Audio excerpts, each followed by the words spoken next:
আগ্রাসনবাদীরা মুসলিম দেশগুলোর মাঝে বিভেদ তৈরি করতে চায়, ইসমাইল বাঘেই। আজারবাইজানের ড্রোন হামলা, ইরানের দাবি ইসরায়েলের কৌশলগত শত্রুতা। কুর্দি যোদ্ধাদের ইরান অভিযানে পাঠানোর গোপন পরিকল্পনা ওয়াশিংটনের। ইসরায়েলি হামলা পূর্ব পরিকল্পিত আগ্রাসন, আত্মসমর্পণ করবে না হিজবুল্লাহ, নাইম কাশেম। মধ্যপ্রাচ্যের রাজনৈতিক, অর্থনৈতিক সহ সবশেষ খবরাখবর আপনাদের মাঝে এক নজরে তুলে ধরছি আমি রেশমা আহমেদ।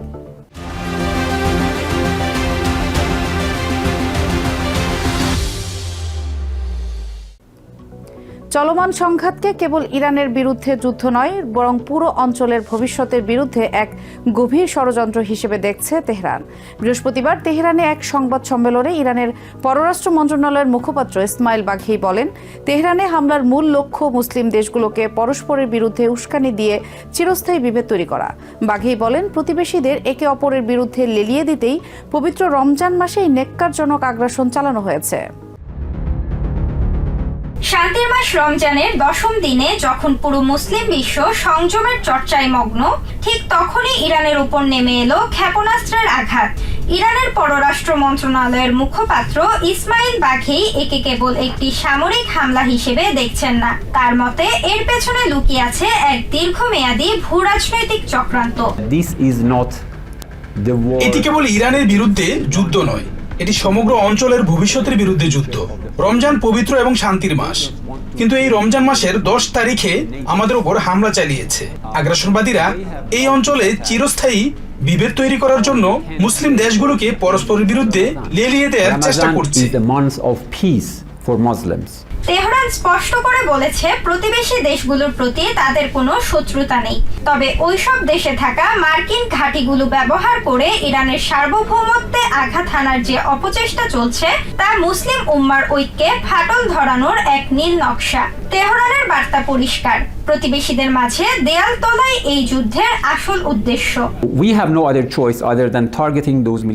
সমগ্র অঞ্চল জুড়ে অসংখ্য ইউএস সামরিক ঘাঁটি রয়েছে এবং তারা আমাদের উপর হামলা চালাতে এই দেশগুলোর ভূখণ্ড ব্যবহার কিংবা বলা ভালো যে অপব্যবহার করছে।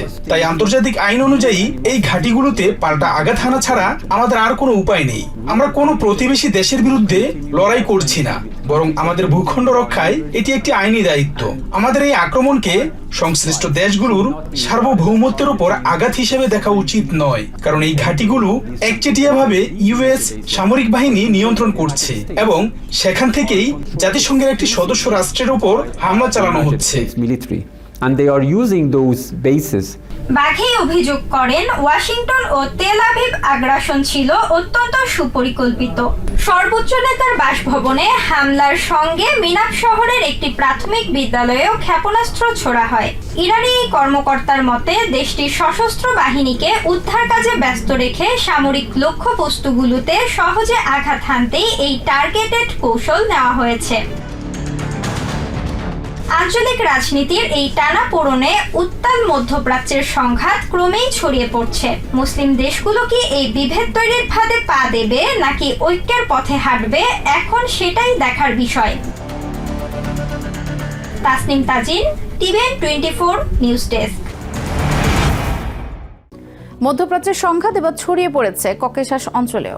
বৃহস্পতিবার আজারবাইজানের নাকচিভান সীমান্তে 2টি ড্রোন আঘাত এনেছে। এতে বিমানবন্দরের টার্মিনাল ও একটি স্কুল ক্ষতিগ্রস্ত হওয়ার পাশাপাশি অন্তত 4 জন আহত হয়েছেন। আজারবাইজানের প্রেসিডেন্ট ইলহাম আলিয়েভ বলেন, বিপদের সময় সহায়তার বিনিময়ে এই নৃশংসতা সহ্য করা হবে না। বাকু এই হামলার কঠোর জবাব দেওয়ার হুঁশিয়ারি দিলেও ইরানের দাবি এটি তাদের কাজ নয়। তেহরান বলছে, মুসলিম দেশগুলোর সম্পর্ক নষ্ট করতেই এই হামলা করেছে ইসরায়েল। আকাশ থেকে নেমে আসা ড্রোন আর মুহূর্তেই শক্তিশালী বিস্ফোরণ লন্ডভন্ড হয়ে যায় আজারবাইজানের নাকচিভান আন্তর্জাতিক বিমানবন্দরের টার্মিনাল ভবন। ইরান সীমান্ত থেকে মাত্র 10 কিলোমিটার দূরে অবস্থিত এই কৌশলগত স্থাপনায় বৃহস্পতিবার হামলা চালায় 2টি ড্রোন। একটি ড্রোন বিমানবন্দরের ছাদে আছড়ে পড়লেও অন্যটি আঘাত হানে পাশের শেকারাবাদ গ্রামের একটি স্কুলের কাছে। আমরা 4 জন আহত ব্যক্তিকে উদ্ধার করেছি। তাদের অবস্থা স্থিতিশীল। 2 জনের কানের পর্দায় সমস্যা হয়েছে এবং বাকি 2 জন পিঠে আঘাত পেয়েছেন। চিকিৎসা চলছে, দ্রুতই তারা বাড়ি ফিরতে পারবেন। নাকচিভানে এই হামলা কুৎসিত অভিহিত করে কঠোর হুঁশিয়ারি দিয়েছেন আজারবাইজানের প্রেসিডেন্ট ইলহাম আলিয়েভ। ইরানকে অভিযুক্ত করে তিনি বলেন, সাহায্যের বিনিময়ে এমন নির্লজ্জ ও কাপুরুষোচিত হামলা সহ্য করা হবে না। সকালেই আমাকে জানানো হয়েছে যে লেবাননে আটকে পড়া ইরানি দূতাবাসের কর্মীদের সরিয়ে নিতে ইরান আমাদের কাছে সাহায্য চেয়েছে। তারা এমনকি এর জন্য অর্থও দিতে চেয়েছিল, কিন্তু আমি তাৎক্ষণিকভাবে বিমান পাঠানোর নির্দেশ দিয়েছি। কিন্তু আমাদের এই সহযোগিতার প্রতিদানে তারা নাকচিভানে এমন কাপুরুষোচিত আর নির্লজ্জ হামলা চালালো। এই কলঙ্কজনক দাগ তাদের কুৎসিত চেহারা থেকে কখনোই মুছবে না। কূটনৈতিকভাবে সব ব্যবস্থা নেওয়া হচ্ছে, পাশাপাশি আমাদের সশস্ত্র বাহিনী এবং স্পেশাল ফোর্সকে লেভেল 1 সতর্কতায় রাখা হয়েছে। যে কোনো অভিযানের জন্য তারা এখন পুরোপুরি প্রস্তুত। এই ঘটনায় আজারবাইজানে ইরানি রাষ্ট্রদূতকে তলব করে কড়া প্রতিবাদও জানিয়েছে বাকু। তবে বাকুর এই অভিযোগ অস্বীকার করেছে তেহরান। ইরানের উপপররাষ্ট্রমন্ত্রী কাজেম ঘুরিবাদি বলেন, প্রতিবেশী দেশে ইরানিরা আক্রমণ করে না। আইআরজিসির এক বিবৃতিতে দাবি করা হয়, মুসলিম দেশগুলোর মধ্যে সম্পর্ক নষ্ট করার উদ্দেশ্যেই ইসরায়েল এই হামলা চালিয়েছে। এদিকে আজারবাইজানে এই হামলার কয়েক ঘন্টা আগেই ইরানের পশ্চিম আজারবাইজান প্রদেশের বুকান শহরে ইউএস ও ইসরায়েলি ক্ষেপণাস্ত্র আঘাত হানে। এতে গভর্নর অফিস সহ বেশ কিছু আবাসিক ভবন ধ্বংস হয়। তেহরানের দাবি, মুসলিম দেশগুলোর মধ্যে বিভেদ তৈরি করতে এই ষড়যন্ত্র করা হচ্ছে। গত সপ্তাহে খামেনির মৃত্যুর পর আজারবাইজান শোক প্রকাশ করলেও ইসরায়েলের সাথে তাদের ঘনিষ্ঠতা নিয়ে তেহরানের সাথে দীর্ঘদিনের উত্তেজনা রয়েছে। এর মধ্যে দেশটিতে এই হামলা আঞ্চলিক যুদ্ধকে আরো বিস্তৃত করার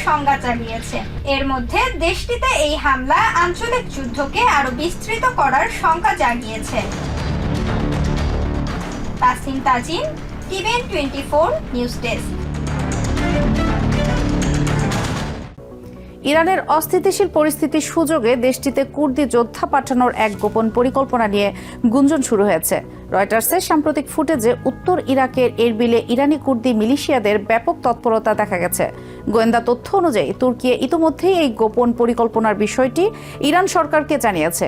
সূত্রমতে পশ্চিম ইরানে দেশটির নিরাপত্তা বাহিনীর ওপর হামলার বিষয়ে কুর্দি মিলিশিয়ারা গত কয়েকদিন ধরে ওয়াশিংটনের সাথে আলোচনা করছে। শনিবার ইউএস ইসরায়েলি হামলায় ইরানের সর্বোচ্চ নেতা আয়াতুল্লাহ আলী খামেনি সহ শীর্ষ নেতাদের মৃত্যুর পর এই তৎপরতা আরও বেড়েছে। মূলত সামরিক বাহিনীকে দুর্বল করে সরকার বিরোধীদের গণ অভ্যুত্থানের সুযোগ করে দেয়াই সম্ভাব্য অভিযানের লক্ষ্য। কুর্দি সূত্রগুলো জানিয়েছে, অভিযানের চূড়ান্ত সিদ্ধান্ত বা সময় এখনও নিশ্চিত হওয়া যায়নি। লেবাননের সাম্প্রতিক সংঘাত শুরুর পর প্রথমবার টেলিভিশনে ভাষণ দিয়েছেন হিজবুল্লাহ প্রধান নাইম কাশেম। বৃহস্পতিবার আল মানা টিভিতে দেয়া ভাষণে তিনি বলেন, হিজবুল্লাহ কিছুতেই আত্মসমর্পণ করবে না, বরং যে কোনো ত্যাগ স্বীকারে তারা প্রস্তুত রয়েছেন বলে জানান নাইম কাশেম। এ সময় ইসরায়েলের সামরিক তৎপরতাকে পূর্ব পরিকল্পিত আগ্রাসন হিসেবে অভিহিত করে অবিলম্বে লেবানন সীমান্ত থেকে সেনা প্রত্যাহারের দাবি জানিয়েছেন। কাশেম স্পষ্ট করেন, আয়াতুল্লাহ খামেনির হত্যার প্রতিশোধে সোমবার ইসরায়েলে রকেট ও ড্রোন হামলা চালায়। জবাবে 48 ঘন্টা লেবাননের 250টি লক্ষ্যবস্তুতে হামলা চালিয়েছে ইসরায়েল, যাতে বহু প্রাণহানি ঘটেছে। হিজবুল্লাহ প্রধানের দাবি ইসরায়েলের পূর্ব পরিকল্পিত। নাইম কাশেম বলেন, তাদের পাল্টা হামলা শুধুমাত্র লেবাননকে রক্ষার জন্য। এক নজরে প্রতিদিন মধ্যপ্রাচ্যের খবর জানতে চোখ রাখুন টিভিএন 24 নিউজ নেটওয়ার্কের ইউটিউব ও ফেসবুক পেজে।